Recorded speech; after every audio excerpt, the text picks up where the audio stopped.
यूं ही नहीं मैं बन जाता हूं। कुदरत के कोने कोने से खूबियां खोज लाता हूं। गुणवत्ता की गहराइयों का गोताखोर हूं मैं। यूं ही नहीं मैं रजनीगंधा बन जाता हूं। राम लहर, राम का नाम नहीं चला अयोध्या में, या फिर जातिगत समीकरण चल गया, जातिगत गणित जो समाजवादी पार्टी समझ गई या इंडी गठबंधन समझ गया वो चल गया, इसलिए अयोध्या बीजेपी हार गई? देखिए, अयोध्या का मुद्दा नया नहीं है। सरकार की नीति की निंदा पिछले 2 वर्ष से होती जा रही है। भाजपा सरकार ने अयोध्या का सर्कल रेट बहुत कम रखा और ऊपर से बुलडोजर के डर से वहां के लोगों के अंदर एक भय डाला गया कॉलोनाइजर्स द्वारा कि आप जो भी सरकार सर्कल रेट पे तो आपको मुआवजा बहुत कम देने वाली है, और अगर आप अभी अपनी जमीन नहीं बेचते तो उस पर बुलडोजर चल जाएगा। इसके कारण कई कॉलोनाइजर्स आ गए जिन्होंने लोगों से उनकी जमीन बहुत सस्ते दामों में ले ली और बड़ी बड़ी कंपनियों को बेच दी। अच्छा। जिसके कारण लोग बेघर हो गए। हाँ। और बेघर होने के बाद जमीन बेचकर लोग बेघर हो जाते हैं या घर बेचकर लोग बेघर होते हैं? अगर आप उनसे जमीन बेचकर लोग बेघर कैसे हो जाते हैं? जमीन बेचकर तो लोग पैसा कमाते हैं। जमीन बेचकर तो लोग पैसा कमाते हैं ना आलोक जी। आप अगर ये कहेंगे कि कुछ लोगों के घरों को इसलिए वहां पर तोड़ा गया, उनको इसलिए शिफ्ट किया गया क्योंकि वहां पर विकास डेवलपौंड का काम चल रहा था, तो मैं आपकी बात मान लेता। लेकिन जिनकी जमीन पड़ी हुई थी भाई साहब अयोध्या में, जिनकी जमीन पर कौड़ियों के भाव नहीं कोई खरीदने को तैयार था, बड़ी बड़ी कंपनियां, बड़े बड़े उद्योगपति वहां पर उनको करोड़ों रुपए देकर उस जमीन को खरीद रहे थे। दिनेशाचार्य जी, राम दिनेशाचार्य जी, क्या मैं गलत कह रहा हूं कि अगर करोड़ों रुपए देकर लोग जमीन खरीद रहे थे और लोग बेच रहे थे तो इसमें सरकार क्या कर लेती? राम दिनेशाचार्य जी, मुझे जगतगुरु राम दिनेशाचार्य जी करने दीजिए जी, मुझे बात पूरी करने दीजिए एक बार।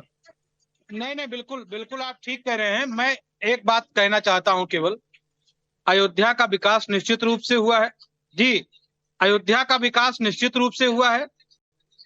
आपने उसको अच्छी तरह से देखा है, हमने देखा है, और पूरी दुनिया अयोध्या को देख रही है। यहाँ का डेवलपमेंट, यहाँ की व्यवस्था, यहाँ के लोग, यहाँ के दुकानदार जो 500 रुपए नहीं कमाते थे, आज वो दिन के कम से कम 1 लाख रुपए कमाते हैं। इस बात को तो मानना ही पड़ेगा। दूसरी बात, जो अयोध्या की तरफ देखना नहीं चाहते थे, आपने कितने सौ रामपैणी पर किए हैं राम मंदिर बनने से पहले भी, और आपने देखा है कि वहां की क्या स्थिति होती थी। आपने रोडों पर भी यहाँ अयोध्या के निकल करके हम लोगों के साथ में कई डिबेट आपने किए हैं, वहां पर देखा था क्या है। आज अयोध्या पूरी तरह से, अयोध्या और अयोध्यावासी पूरी तरह संतुष्ट हैं। एक ये धार्मिक नगरी के रूप में स्थापित है, यहाँ का व्यापार बढ़ा है, यहाँ का टूरिज्म बढ़ा है। जगतगुरु जी, नेहा यादव थोड़ी जुड़ गई हैं, वो अपनी बात कंप्लीट नहीं कर पाई थी। आपने लगभग बता ही दिया है कि अयोध्या के जो लोग हैं वो क्या सोच रहे हैं। एक तो बात ये है, नेहा एक बात ये है कि राम, सुनिए ना, जगतगुरु जी ने एक चीज तो क्लियर किया है कि देखिए अयोध्या विधानसभा क्षेत्र है, यानी कि जो अयोध्या नगरी है वहां से बीजेपी जीती है, भले ही जो बाकी 4 विधानसभा क्षेत्र हैं उनको मिलाकर लोकसभा क्षेत्र से बीजेपी हार गई है। खैर, आप जवाब दीजिए। देखिए अयोध्या शहर की जो विधानसभा है उसमें भी मात्र 4000 वोट का अंतर रहा है। बाकी सभी विधानसभाओं में इनकी बड़ी हार हुई है। लेकिन वही बात है ना भारतीय जनता पार्टी की और उनके समर्थकों की कि रस्सी जल गई, लेकिन बल दिखाने का प्रयास अभी भी जारी है। भारतीय जनता पार्टी भगवान राम के नाम पे पूरी राजनीति करने वालों को भगवान राम ने जवाब दिया है, और कल भगवान बजरंगबली का दिन था, भगवान हनुमान का दिन था, और सब कुछ भारतीय जनता पार्टी नहीं है। भगवान राम की नगरी है, हम उसको नहीं जोड़ सकते हैं। भारतीय जनता पार्टी जब बेटी से पार्टी की बीजेपी कर रही है।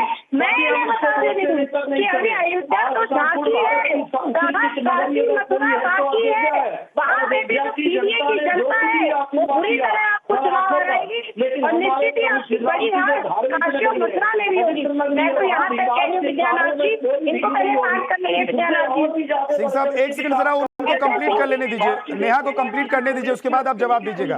सिंह साहब, एसएन सिंह साहब प्लीज। हाँ, प्लीज। देखिए विद्यानाथ जी, अभी तो कह रही हूँ मैं ना, अयोध्या तो झांकी है, काशी मथुरा बाकी है। बनारस में भी प्रधानमंत्री मोदी जी जो 10 लाख पार की बात कर रहे थे, 1 लाख पार करने में हालत खराब हो गई थी प्रधानमंत्री मोदी की। और दूसरी बात, भले ही प्रकार किसी भी तरह से पैसे तो सरकार इनकी बन नहीं रही, और बन भी गई तो मैं आपको बता दे रही हूँ विद्यानाथ जी, चौकीदार को नींद नहीं आएगी।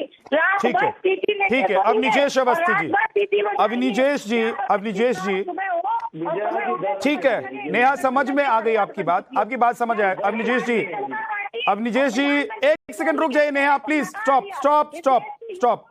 नेहा रुक जाइए। अवनिजेश जी, क्या राम लहर के बावजूद बीजेपी हार गई? राम भक्तों ने वोट नहीं किया इसलिए बीजेपी हार गई? अखिलेश का पीडीए चल गया इसलिए अयोध्या से बीजेपी हार गई? आज पूरा देश जानना चाहता है अवनिजेश जी कि आखिर ऐसा कैसे हो सकता है कि 500 साल का इंतजार खत्म हुआ हो और उस जगह पर बीजेपी हार जाती है जहां पर भव्य राम मंदिर बनता हो, करोड़ों देशभक्त वहां पर दर्शन करने के लिए जाने के लिए अभी या तो इंतजार कर रहे हैं या फिर टिकट कटाए बैठे हुए हैं। विद्यानाथ जी, मैं किसी के बीच में नहीं बोलता हूं, इसलिए अपेक्षा ही रखूंगा, बीच में कोई नहीं बोलेगा। और सब लोग बोल चुके हैं तो इसलिए 2-3 मिनट का मुझे टाइम दे दीजिए। श्योर।